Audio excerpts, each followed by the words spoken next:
Teenager and a grieving family says they never saw it coming. 17-year-old Clara Butler died last month from a drug overdose. Her parents say fentanyl is to blame. It's a synthetic opioid they never imagined would enter their home. CBS 46's Ashley Thompson investigates a new disturbing trend that has law enforcement warning parents.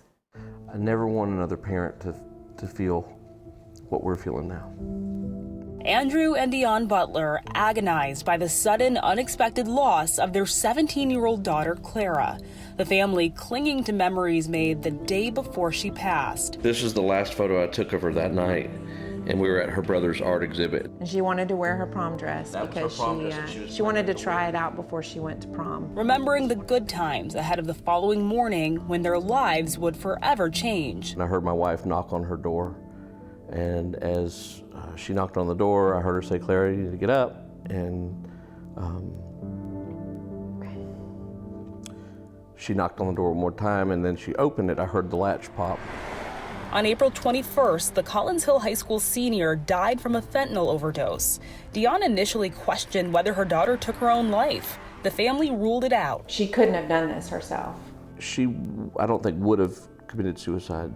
She knew how we felt about it, and she loved life too much. Andrew and Dion say their daughter, like many teenagers, admitted to experimenting with recreational drugs, struggling to fit in, but never fentanyl. Detectives had to explain to the family what the drug was. It never occurred to me that it would be this fentanyl. When they told me that in the last 4 days, 6 people had OD'd on fentanyl, I was like, why is nobody talking about this?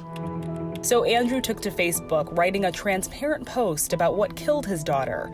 He believes Clara accidentally overdosed on fentanyl, thinking it was another prescription pill. We're suddenly starting to see new influx of pills being pressed that are fentanyl. Gwinnett County Police say it's a disturbing, deadly trend, fentanyl masquerading as Percocet or other drugs. They may think they're taking a Percocet and it's being mixed with fentanyl or straight fentanyl. It'll have the same shape, it'll have the same numbers and logos stamped into it, but it is going to be much deadlier. Just a few weeks ago, the State Department of Public Health sent this letter to healthcare providers across the state, warning them of fentanyl being falsely sold as Xanax or Percocet. Nearly 140 overdoses in just 3 months, according to this. One try can be a fatal try. Special Agent Shuvalo Truesdell says when pills are tested for analysis in their lab, 1 in 4 has enough fentanyl to be lethal. It's 50 times more potent than heroin and 80 to 100 times more powerful than morphine. The Butlers now using their grief for good, telling both parents and teens about the dangers of fentanyl. How could I stand by and let something like this happen to somebody else? It's not going to bring her back, but I think in a way it'll help her live.